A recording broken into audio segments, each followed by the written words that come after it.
warahmatullahi wabarakatuh. Baik, saya Remaja Ahwat. Hari ini saya akan berbagi tentang kesehatan reproduksi.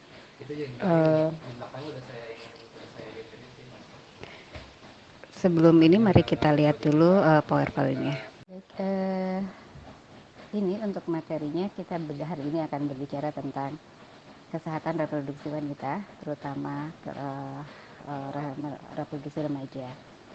Kita tahu bahwa wanita itu adalah makhluk yang istimewa, diciptakan Allah dengan segala keunikan yang menyertai tubuh dan perkembangan fisiknya. Yang kita bicarakan adalah keadaan yang paling khas pada saat remaja adalah kemampuan reproduksi yang sudah mulai ada, dan itu dimulai atau ditandai dengan adanya menstruasi atau haid. Nah, apa sih haid? Dan kadang lebih banyak pada saat haid ini, banyak masalah kesehatan dan juga banyak hal yang harus kita remaja pahami. Nah, kalau yang namanya mens itu adalah sebetulnya keadaan terlepasnya atau lurusnya darah dari dinding rahim, endometrium. Jadi pada saat itu kadang kalau mau mens itu sakit sekali, ya. Ini karena terjadi matinya sel telur yang tidak dibuahi oleh sel sperma. Dan ini sangat dipengaruhi oleh hormon kelamin dan sebagai hasil kerja bagian otak dan memiliki sistem siklik atau mempunyai siklus tertentu. Bagaimanakah kisah sang opum ini dalam siklus hidup manusia atau hidup kita dalam hidup wanita? Pada saat kita masih embrio, masih belum menjadi bayi, masih menjadi calon bayi, kita punya sekitar 4-7 juta calon sel folikel primaria atau calon yang akan menjadi sel telur. Namun pada saat kita pubertas, pada saat remaja, tercipta hanya sekitar 400.000 folikel primaria atau yang akan menjadi sel telur. Nah, ini akan keluar sedikit satu-satu setiap bulan untuk satu atau setiap siklusnya pada masa usia reproduksi atau produksi. Pada saat usia produksi yaitu usia dari usia 15 awal mens sampai nanti kita menopause. Dan ada reproduksi, akan ada pembentukan kembali pada usia 30 sampai 35 yaitu masa produktif menghabiskan semua folikel yang ada. Setiap bulan dikeluarkan satu sel ovum berupa folikel itu, dan siklus bulan ini menggunakan ratusan hingga ribuan folikel seumur hidup seorang wanita. Jadi dia akan keluar setiap bulan satu yang matang dan siap untuk dibuahi. Tadi sudah disampaikan bahwa setiap bulan satu itu sistem adalah sistem siklus. Jadi dia berulang setiap berapa waktu atau kita sebut siklus menstruasi ini. Jadi mari kita kenali, kita pahami, kita hafalkan siklus menstruasi kita tuh berapa hari sekali atau dalam sebulan itu, karena ada yang berbeda, ya. Jadi mari kita ikuti. Bagaimana caranya atau fisiologi siklus menstruasi itu? Jadi ada ilustrasinya seperti ini. Setiap awalnya hanya satu folikel matang yang menjadi dominan. Ratusan folikel yang lain menjadi atretik atau mati, atau tidak akan menjadi siap dibuahi. 90% dari seluruh folikel itu mengalami kematian sel yang terprogram atau apoptosis. Folikel dominan yang masih bertahan dibantu dengan sebuah hormon yang disebut FSH dan epidermal growth, dan juga itu dia akan disiapkan keluar dan keluar untuk menuju rahim, ya, untuk siap dibuahi. Tapi bila tidak ada sel sperma yang datang, maka dia akan mati juga. Bertanya ya, ada berapa siklus sih gitu ya dalam kira-kira berapa hari atau apa saja normalnya berapa hari sih siklus dari menstruasi itu. Jadi ada siklus itu yang paling pendek adalah 21 hari, paling panjang adalah 35 hari. Jadi tiap 35 hari, dan rata-rata adalah 28 hari atau setiap bulan.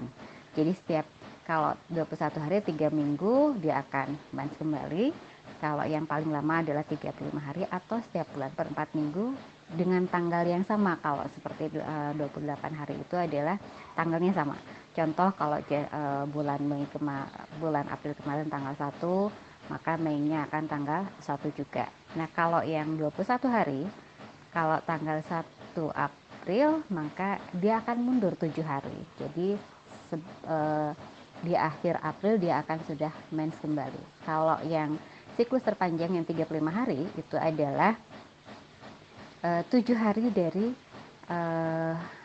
siklusnya. Jadi kalau dia tanggal 1 April, maka nanti akan mensnya lagi bukan tanggal 1 Mei tapi tanggal 8 atau tanggal 7 Mei. Nah, seperti itu ya hitungannya. Tentu bertanya ya, kenapa harus seluruh sel dinding rahimnya? Kenapa harus mens lagi berdarah seperti itu ya? Jadi begini, ini ada gambarannya. Yang sebelah kiri itu adalah uterus atau rahim. Ada yang seperti tangan itu ototnya, ovarian ligamen. Jadi sel telur itu dibentuk di situ dan akan keluar. Sel telur yang siap dibawahi satu itu dia akan keluar dan bersiap di pimbria yang seperti tangan yang sebelah kanan. Nah, di situ kalau ada sel sperma, maka dia akan ketemu di situ, terjadi pembuahan di sana dan akhirnya menempellah di dinding rahim, ya. Nah, kalau tidak ada sel sperma, maka dia akan mati, masuk ke dinding rahim dan luluhlah dinding rahim yang sudah siap. Jadi kalau pada saat matangnya itu sel telur, dinding rahim juga mempersiapkan diri untuk bisa ditempeli oleh calon janin seperti itu. Jadi mens adalah darah yang atau luruhnya di dinding rahim. Jadi yang tadinya bersiap untuk menjadi tempat berkembangnya calon manusia atau janin, tapi tidak jadi, maka dia akan luruh. Maka itulah mens ya, berdarah seperti itu.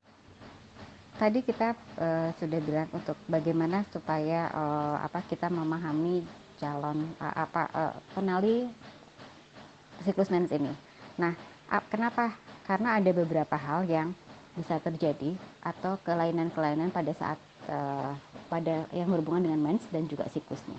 Dengan memahami kapan jadwalnya dan kita tetap, maka kita akan mengetahui juga apa saja yang menjadi kelainan itu.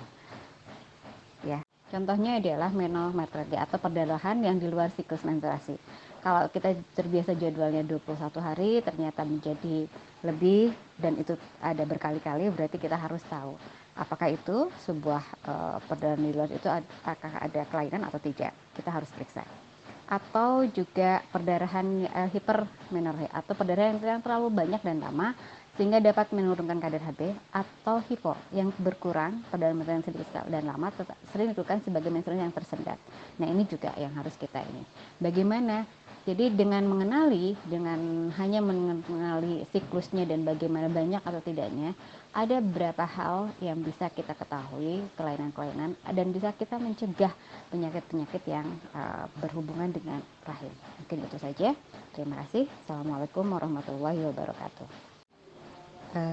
Memang kalau waktunya berubah ya dari 21 ke 28 atau dari berapa, kalau hanya satu kali yang ya cuma sekali saja gitu ya, itu tidak usah cemas, tidak usah terlalu cemas gitu. Tapi karena kecemasan atau emosi juga akan mempengaruhi. Jadi kondisi kita psikologis kita juga mempengaruhi dengan jadwal mens kita. Nah, untuk supaya tidak cemas, ya mari kita terima saja. Cuman kita hafalkan, oh hari ini tanggal segini, oh yang segini telat. Kita lihat lagi bulan depannya telat lagi apa tidak, seperti itu.